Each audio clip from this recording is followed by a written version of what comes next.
कनौज जी के बारे में बोल रहे हैं, तो क्या बोले, वो तो आप सब जानते हैं, जग जाहिर है।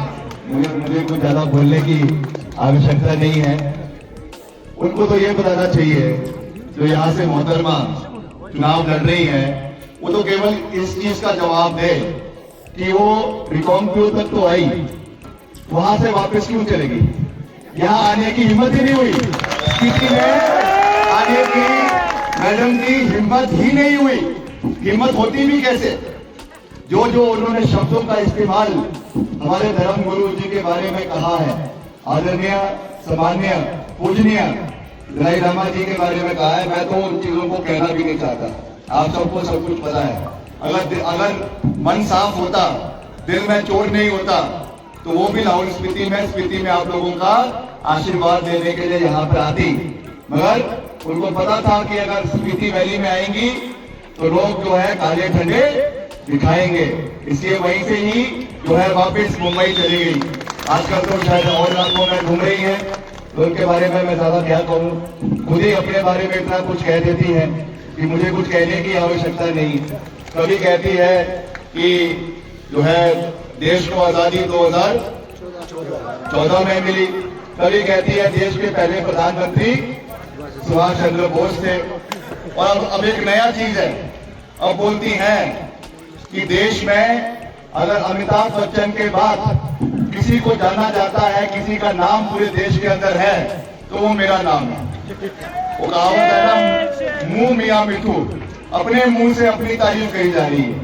फिर कह रही है कि मैं देश में जहां पर भी जाती हूँ, चाहे मैं गुजरात जाती हूँ, चाहे महाराष्ट्र जाती हूँ, चाहे मणिपुर जाती हूँ, सबसे ज्यादा मान सम्मान मुझे मिलता है।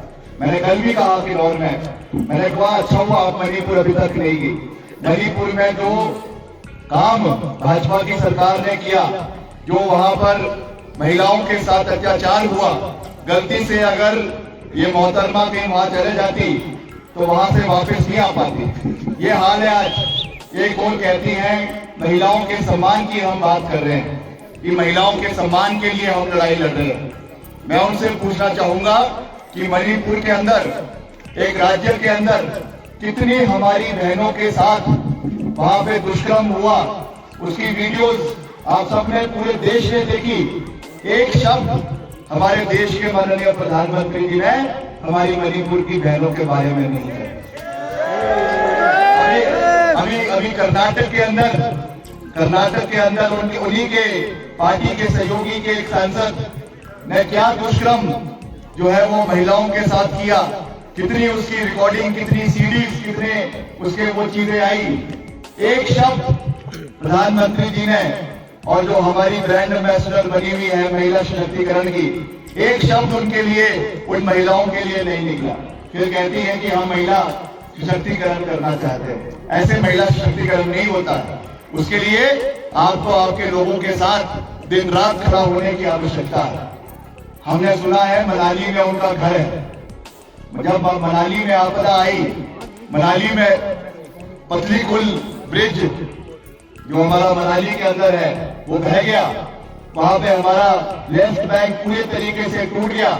राइट बैंक पे जो है, यहाँ पे एक होटल है, उसके साथ नीचे पूरा का पूरा रोड बैठ गया, मनाली कट ऑफ हो गया। क्या वो उस समय वहां पर लोगों का हालचाल जानने के लिए आई?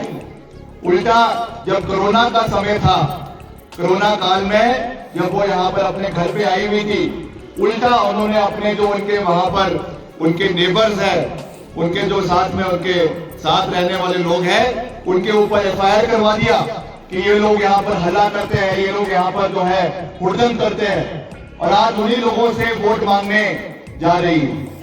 ये चीजें जो है आज जनता के सामने है, इसलिए मैं उनके बारे में कुछ ज्यादा नहीं कहना चाहता।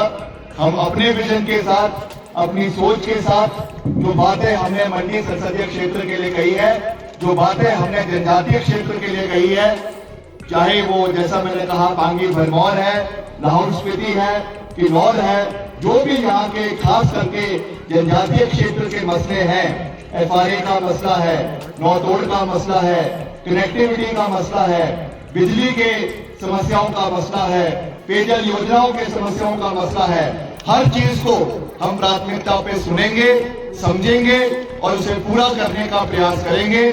इन्हीं शब्दों के साथ मैं आप सबका एक बार फिर से दिल की गहराइयों से बहुत बहुत धन्यवाद करना चाहता हूं।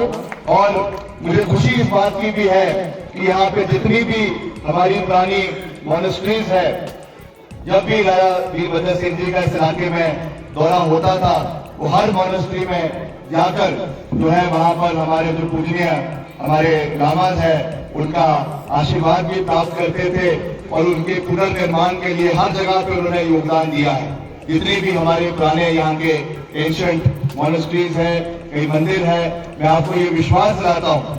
और ये कोई राजनीति से प्रेरित नहीं है, मैं क्योंकि जो उनकी विचारधारा है, उनकी सोच है, उसको आगे ले जाना ये हमारा दायित्व बनता है। इसलिए राजनीति से हटकर भी जो हमारे यहाँ के धर्म के लिए जो भी कार्य हम आने वाले समय में कर सकते हैं, उसको करने का हम हर संभव प्रयास करेंगे।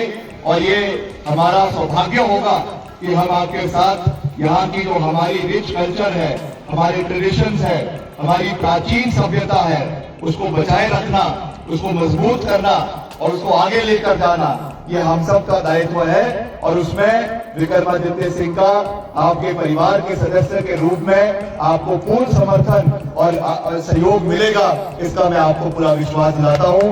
आप सबका बहुत बहुत धन्यवाद। जय हिंद, जय हिमाचल।